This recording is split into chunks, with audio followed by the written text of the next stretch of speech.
There were so many football games on in the country at the weekend, you wouldn't know where to start. And I'd say we might bore people to tears if we read out every single result from the weekend. But we will speed through plenty of them.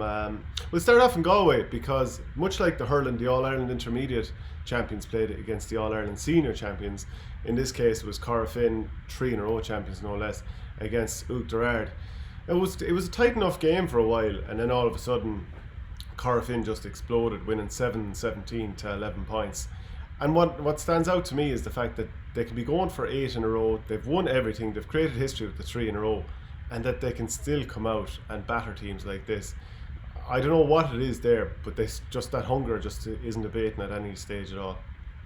Yeah, I think Micheál Lundy was talking after, basically saying it's the biggest layoff they've had in a long time between playing a game. And you imagine anyone else, you'd say, oh, there's going to be a bit of rustiness or something like that, or to be a bit off their game.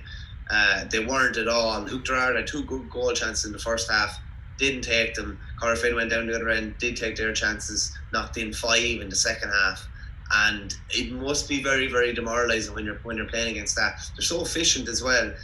But not even their efficiency, they create so much. The amount of chances they create, they don't even have to take them all, because they always create more even than they need. And they look as good as ever. As we said, it's going to be different for them this year. It's just the county title on offer for them this year. There's nothing else there for them. There's no All-Ireland 4 in a row, and who knows what will have changed maybe between now and whenever they do get a chance to start off their county campaign, when they can go for technically 4 All-Irelands in a row. But they still look as rude a health as ever. Fairly nice when you can bring on Ian Burke from the bench and still be absolutely dominating the team. Another thing that stood out to you as well, Kieran Malloy's hair. Samson is back. Yeah, it's funny because he got the ponytail cut off, I think, a couple of days after they won the All-Ireland in January. But he obviously had plenty of time to grow it back without having to be... I'm sure he's not worried or anything like that, but yeah, you have a fair few bad hair days when your hair is growing long like that, where it looks like you have kind of a mullet at some stages, when you look like you have maybe a perm at other stages as well. But it looks like it's getting there. I'd say by the time the county finals come around, it'll be back in all its full glory again. Yeah, a couple of other results that stood out to me were Tuam Stars losing to Carlow Strand. Salt Hill Knocknacarra beating St Michael's 3-13 to 10 points. Now, a couple of teams that have pushed Corofin pretty closely in the last couple of years are Mount Bellew, Mylock and Annadown. They played against each other, and Mount Bellew, Mylock won 1-7 to 8 points. So a tough one for Damien Comer and co to take. Shane Walsh on fire for Kilcurran Clonberne, of course. Yeah, it's funny because Boric Joyce made Shane Walsh captain this year, and he's obviously kind of looks like he's really prospering under that kind of responsibility and leadership. But it was Boric Joyce's Kildare who felt the wrath of all his powers, I suppose, this weekend. He kicked 111 as they fell to a 3-14 to 7 points defeat. And Kildare, I think, did they stay up last year, or were they lucky to stay up? They were relegated from the senior ranks last year. They went down to senior to intermediate. This is obviously an intermediate championship game, and you'd obviously be expecting when a team goes down from senior that they're going to be one of the strongest teams of the intermediate, but it doesn't look that way anyway from the opening result. But obviously Shane Walsh, who was the top scorer in the league before things kind of finished up, looks like he's definitely keeping that vein of form going, which I'm sure all people in Galway will be delighted to see when we hopefully see inter-county action back in a couple of months. And best of luck to any lad at intermediate level trying to keep into Shane Walsh, because that's been awful. Like, just thinking about that, it's not a horrible prospect. Like, to be caught one-on-one with him anywhere from 65 yards out, it's just an absolute nightmare scenario. I caught a great tweet from Michael Gallagher, journalist in Mayo, over the weekend. I think it was Saturday night. He said, history made tonight in Mayo's junior championship as Declan McManaman of Ballycroy and Lacken's David Lavin are the first players ever to be sent off during the water break. You'd have to see it to believe it. God, you'd read that there's probably a soap opera or some sort of drama or a play, I'd say, could be made out of that. You'd love to know exactly what the scenario was there. We'll try and find out maybe for Thursday's show. But I don't know how you can. The only thing that even would remind me anything like that was the time James Stevens were playing Portumna in the Ireland Cup semi-final, and Shane Egan got a yellow card while a sub, and came on and got sent off almost instantly. And yeah, just like a yellow card picked up as a sub. yeah, just a nightmare scenario. But I'd love to know the background on that. Maybe if Michael even got in touch with us there, that'd be class to know. I'd say it was interesting, to say the least. Yeah, but there's definitely scope for like water break to be called, and as two players are walking off to their relative sides of the field, that they get entangled, and all of a sudden there's a red card during that period of play. Because it obviously happens at half time as well. Teams are running off at the same time, argy-bargy in the tunnel, and the red cards, albeit not really in the Dublin Tyrone League match at the start of 2020, of course. We move on to a couple of the results in the Westmeath or in the Mayo Championship. Westport 2-11, Brafey 16 points, and I think we all saw the picture of Lee Keegan marking Aidan O'Shea over the weekend. I'd say that was worth the price of entry. I'd say definitely. I don't think Westport scored in the last 20 minutes. I think they were just hanging on, and they went to Brafey, who'll be one of the big contenders in Mayo finalists in recent years. Big win for them, because they won an All-Ireland Intermediate a couple of years ago in Croke Park, and they're only coming back up, and you're going in against the likes of Brafey, Ballintubber, Castlebar and that, but they're clearly well able for it. An interesting duel there, obviously. Keegan more renowned on picking up, the real dynamic kind of half forward, or picking up Con or picking up Connolly or someone like that, or Enda Smith from Roscommon. But a different task the other day, but he must have done okay. He must have done all right. That's a big win for them. Yeah, Knockmore beat Clare Morris 19-10. Ballina Stephenites, they took care of Kiltane happily enough, 3-11 to 1-5. The Neil beat Gary Moore 19 to 11 just by a point. Balladreen saw off Balmullet 3-11 to 2-4, and that would have been without Chris Barrett, who's playing with Clontarf this year in Dublin. Davids, they drew with Bohola Moy Davids, which is some name for a club. Not that this is the first time I've heard of it, but what a name for a club.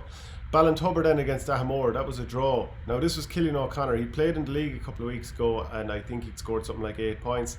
He was shown a straight red card in his first competitive game, championship game we'll say, so he's going to be missing for the big clash with Moy Davids, who obviously we just said drew as well. Obviously you'd imagine he gets special attention, like this is the all-time leading championship scorer at inter-county level. He probably gets serious attention, but yeah, he's out of the next one.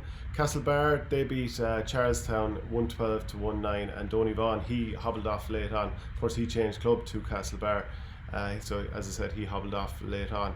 You were saying that was a common team as well, because I know Frank Burns hobbled off up in Tyrone, and two other Tyrone players, I think Paul Campsey was one of them, hobbled off either the week before that or 2 weeks before that. So I know myself, I have a kind of a hamstring knockout myself.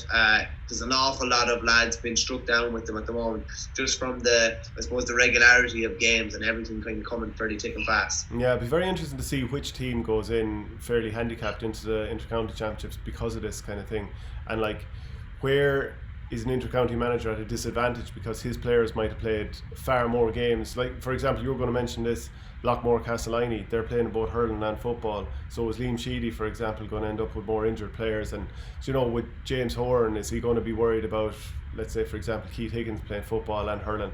This type of thing is going to happen across the board. So that could have a real impact in the winter when we get to that inter-county championship. Lots of fixtures across Ulster. Won't run through them all. Just a quick one, Shane. Just something that has to be talked about in Mayo. Bonnie Conlon GA, which I'd never heard of in Mayo before, I must admit. But they had a really innovative kind of thing where they had the GA pitch on a screen, and they had their players' kind of pictures in the screen, which I thought was really, really good, because it's something you might see at county level, you might see in a Sky Sports or maybe the Sunday game or something like that. But they've went to a fair degree to hype up their championship game at the weekend, and it's cool to see.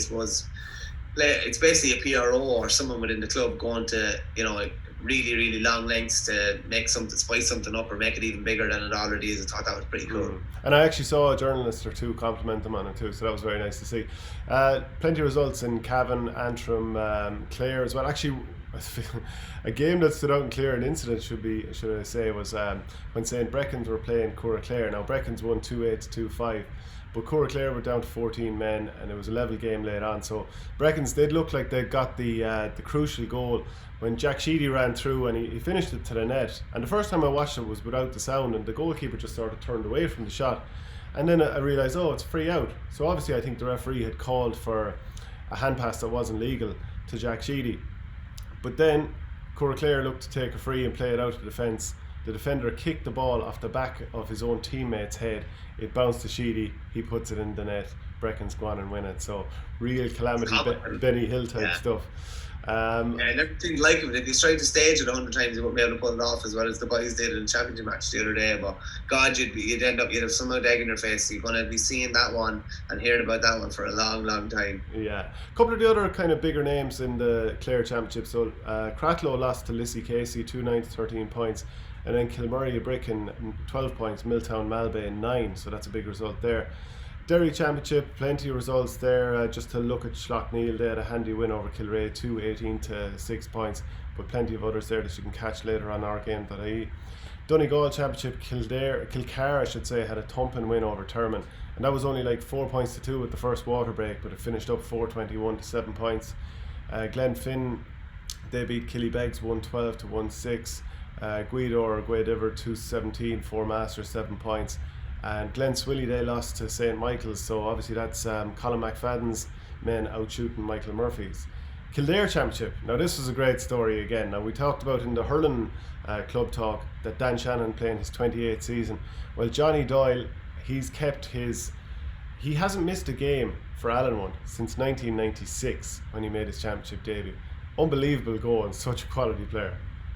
It's unbelievable going. When I think back to, and I'm sure if you talk about your own club career, I've probably missed at least 30% of games, more I'd say, that Borough played since I started in 2005. To have done that since, what year did you say he started out? 96? 96, yeah.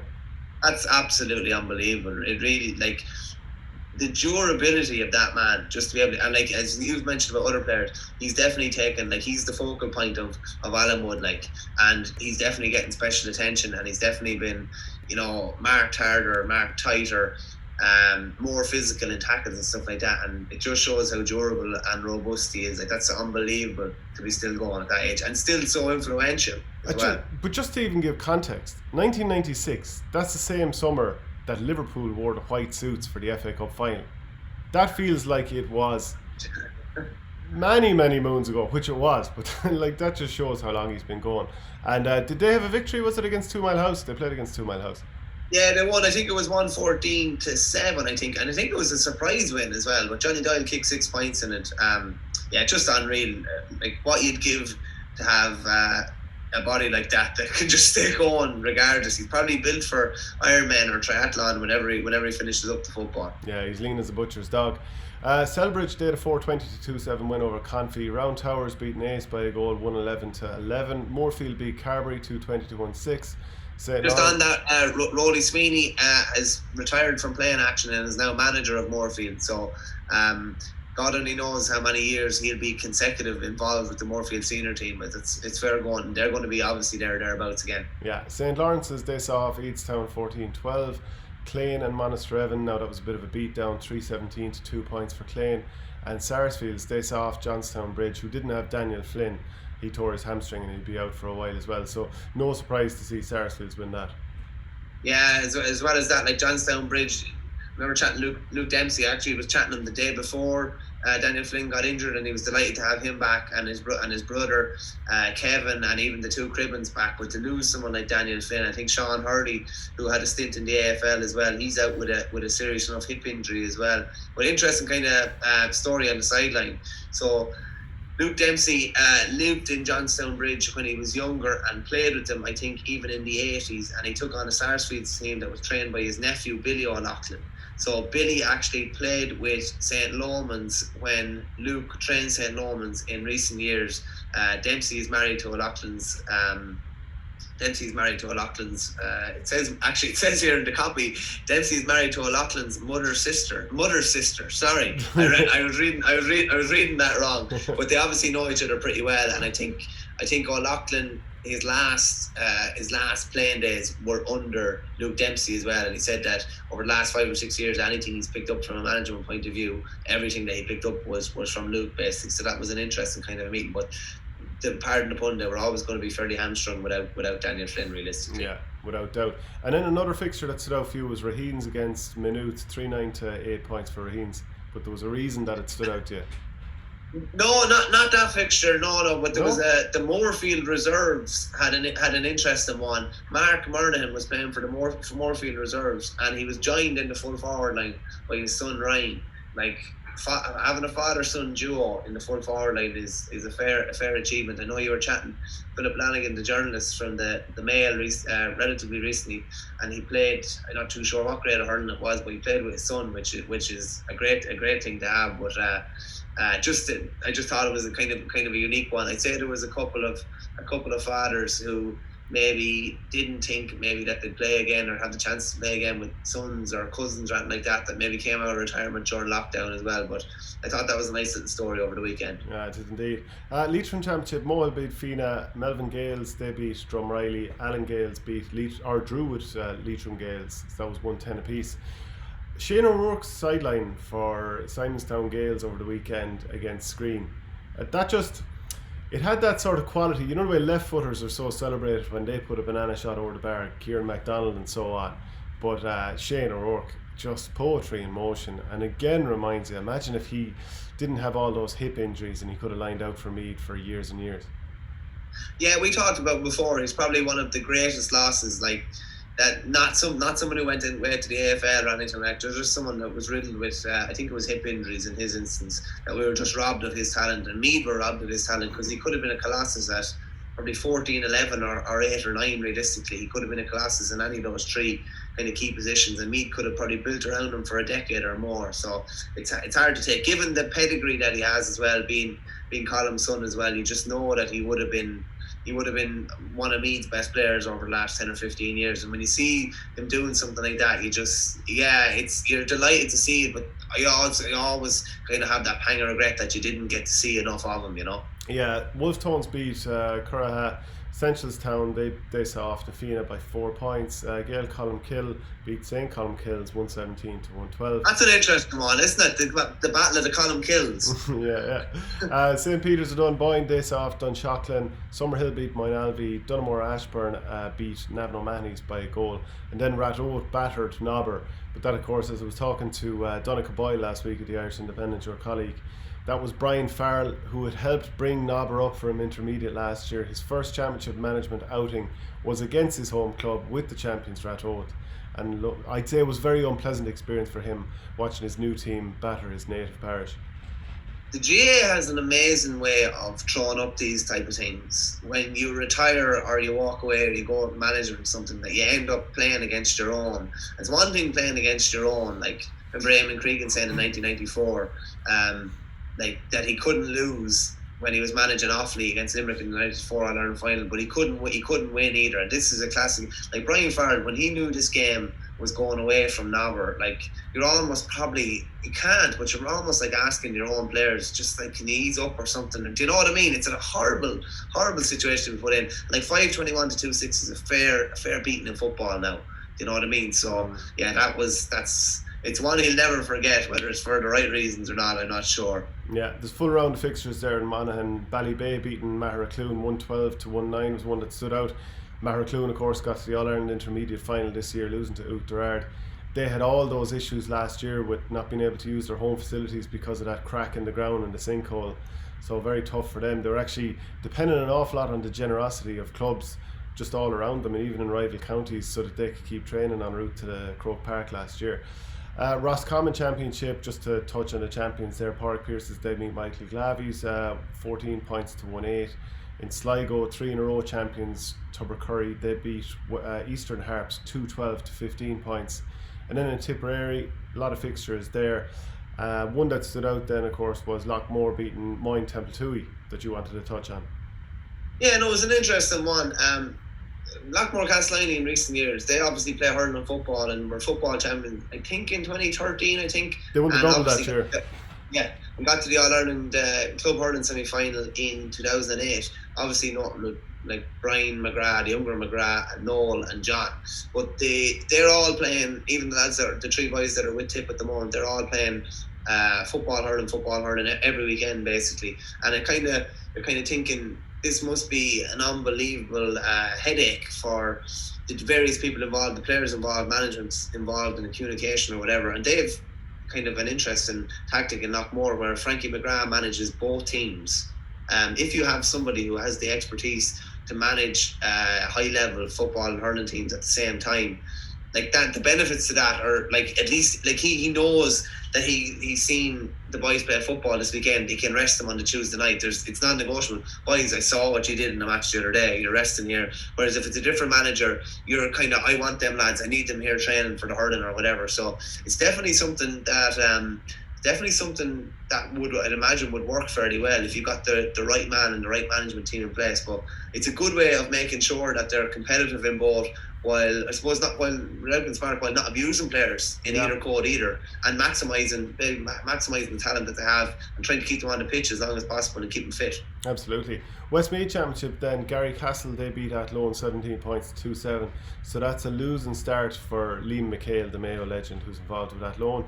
St. Loman's battered Tyrrell Pass 5-9 to 10 points. Carlstown Kinnegad, they had a 111 to 1-6 win over Mullingar Shamrocks, and Rosemount 111 Castledaly 2-6. Just another little storyline that stood out from the weekend. I was trying to look up the Tyrone results when I saw this storyline, but they're still in the league. League's schedule at the moment. So Niall Gartland tweeted, hearing that Errigal Kieran star Derek Hanavan, son of Peter of course, broke his arm in training. I'm sure everyone affiliated with the club and with Tyrone GA will be wishing Dara a full recovery. So he's clearly a player, like we've even seen with the minor teams there in the last year or two.